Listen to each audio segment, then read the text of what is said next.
Boa tarde, meu nome é Douglas, sou líder técnico aqui na Cubos, e o SpongeTech de hoje vai ser sobre compatibilidade no SDKzinho, evitando breaking changes. E para começar, o que é SDKzinho, quem é de comer? SDKzinho tem essa logo bonitinha, esse polvinho, Zé Polvinho. Ele é uma ferramenta de geração de código, então ele visa facilitar o desenvolvimento, muita coisa que o desenvolvedor precisaria fazer na mão, acaba sendo gerado, facilitando bastante e deixando mais ágil o desenvolvimento.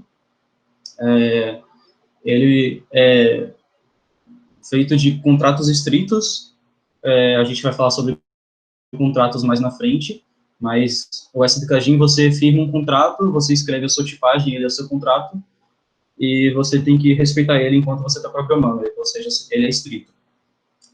Ele tem vários clientes, ele tem Android, Flutter, Node e Web. Servidores também, você pode fazer um servidor em .NET ou em Node. Ele foi criado aqui na Cubos, então é uma ferramenta pública, a gente fez. E o mais importante, ele é open source, ele está lá no GitHub. Qualquer pessoa é realmente bem-vinda a contribuir, o código não é complexo. E a gente está sempre aberto para novas discussões, qualquer pull request novo, é só falar com o time de tecnologia e a gente está disposto a ajudar.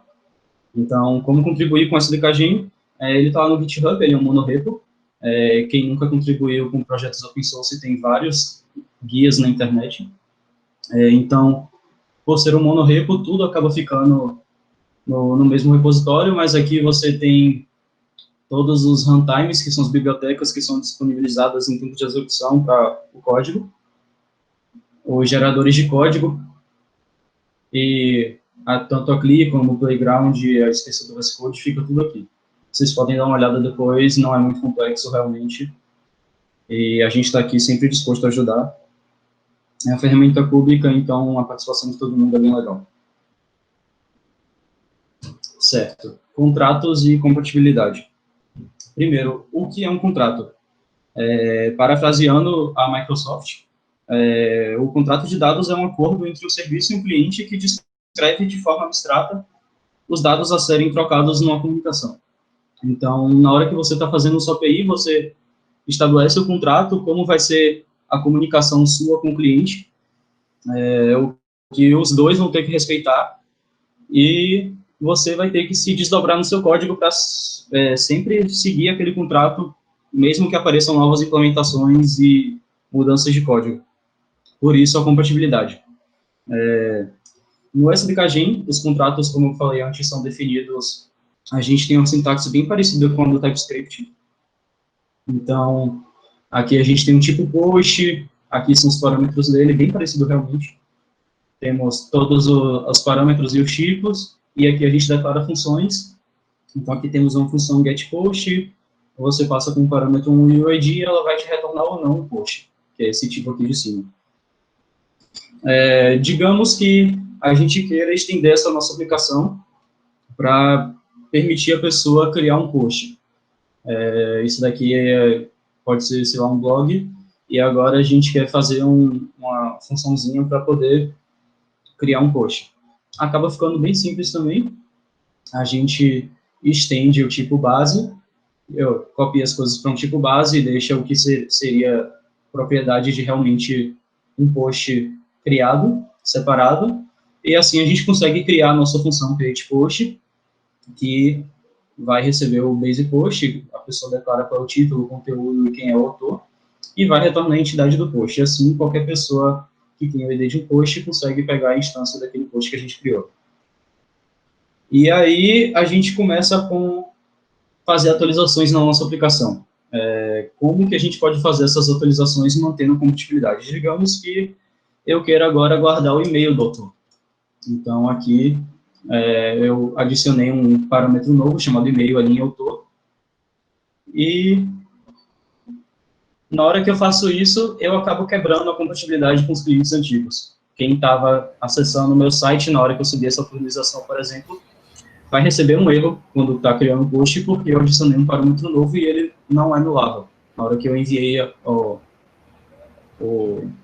request lá com o meu cliente antigo, não existia e-mail ainda e quebrou, ou seja, a API não vai conseguir processar essa chamada.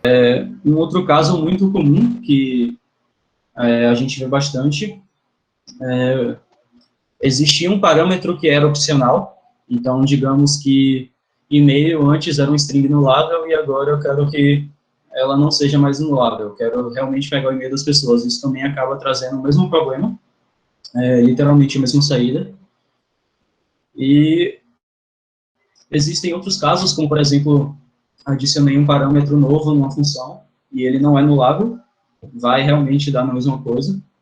Então, um cliente antigo, seja lá, eu subi a atualização do meu site com isso e tinha uma pessoa navegando ainda, não baixou essa atualização e está lá criando o post dela e toma um erro na cara e acaba perdendo todo o post que ela tinha feito. E daí a gente traz possíveis soluções para esse problema.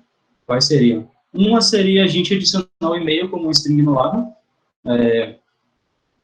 Isso trata todos os casos, então você pode passar, por exemplo, no front-end que coloque o e-mail como obrigatório e não deixe a pessoa enviar sem, mas assim você mantém um contrato de que e-mail continua sendo, é uma coisa nova e continua sendo opcional, então você não quebrou aquele contrato inicial. Uma outra solução para outra coisa também seria colocar o datetime como anulável. Uma outra solução é essa que a gente usa no BBNK. A gente pode criar novos tipos e novas funções com um sufixo, pode ser V2 aqui nesse caso, tá vendo? Então, eu criei uma nova função, create post V2. Nesse daqui, o datetime realmente existe, não é anulável, mas as pessoas começam a chamar essa e essa daqui pode ser removida depois de um tempo, ou você pode manter realmente compatibilidade eternamente com a sua aplicação. Essa daqui também. A gente criou dois tipos novos, tanto para o base post quanto para o post, e criou novas funções, tanto para dar o get quanto o create. E aí, na sua implementação, você realmente cuida disso tudo. O SDKG já vem com uma ferramenta para poder verificar a compatibilidade, então, se você tem dois arquivos e você quer ver se eles são compatíveis, digamos que você tenha o arquivo antigo e você tem o arquivo novo, e você quer ver se o arquivo novo é compatível com o antigo, o SDKG tem na CLI dele, esse SDKG Compatibility, que você passa os dois arquivos e ele te diz se existem erros de compatibilidade. Então, em todos os casos que a gente viu aqui antes, realmente rolava esse problema. E a gente também se esforçou para colocar isso na API de exemplo. Então, na API de exemplo, se vocês forem dar uma olhada lá, já tem uma step na pipeline que vai dizer se é compatível. E você pode acompanhar sempre nos merge requests, na hora que você está fazendo seu código, se as mudanças que você fez vão ser compatíveis com os clientes antigos. Alguém tem alguma dúvida? Minha dúvida é o seguinte, isso tudo que você falou, ele só serve para o SDKG 2, certo?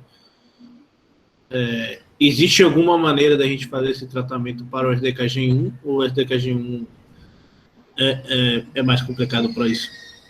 As soluções das quebras de compatibilidade que a gente fez são compatíveis com o SDKG1.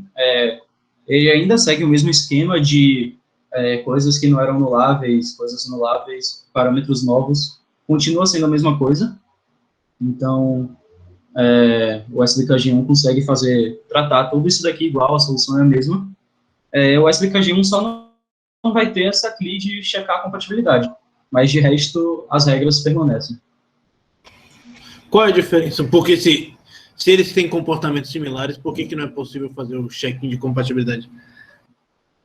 Ah, sim. É possível sim, só que como a gente decidiu abandonar o SDKG antigo, lá está feito em Crystal, realmente não foi implementado isso. O problema é só implementar mesmo.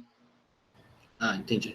Mas, Doug, se a gente rodar o CLI do SDKG novo, comparando compatibility, tá difícil hoje, dos arquivos antigos, ele vai quebrar ou ele só checa de fato as tipagens e as funções? Ele vai quebrar porque a sintaxe de função é diferente, né? Eu acho que a maior parte de coisa que vai fazer ele quebrar são aqueles parâmetros que existiam no SDKG antigo, como o use refink ou strict. É verdade.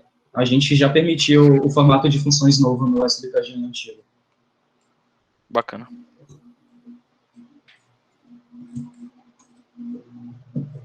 Doug, tem uma dúvida. Oi.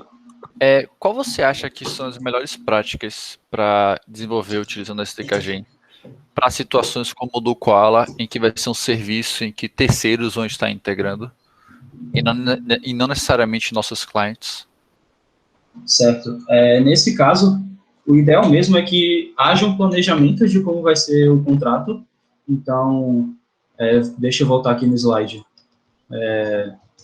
Durante o planejamento, vocês já podem realmente fazer todo esse esquema da SDKG, não precisa implementar tudo. Vocês já fazem todo o planejamento de tudo e vocês se esforçam para manter a compatibilidade com isso. Então, esse contrato realmente nunca vai ser quebrado, principalmente como você vai ter clientes terceiros usando, é importante que a compatibilidade permaneça por anos. Então, você não pode forçar um cliente a atualizar alguma coisa, por exemplo, até não necessariamente precisa ser um terceiro, mas se fosse um aplicativo nosso mesmo, as pessoas não são obrigadas a atualizar os aplicativos nas lojas. Então, manter a compatibilidade e firmar esse contrato, realmente sendo estrito, é o melhor caminho. Entendi. Então, em um caso em que a equipe perceba que eles vão precisar quebrar o contrato, o melhor seria criar um método novo e não matar o antigo, né? Já que se perceberem que, por exemplo, aqui não seria possível adicionar um parâmetro novo opcional ou alguma coisa do gênero, e a implementação vai ficar muito difícil assim, é realmente só criar uma função nova, não faz mal, não mata ninguém. Vai ficar lá 2 implementações e você também vai ter que se desdobrar para manter a compatibilidade entre as duas. Valeu, bem. Mais alguma dúvida? Ok, é isso.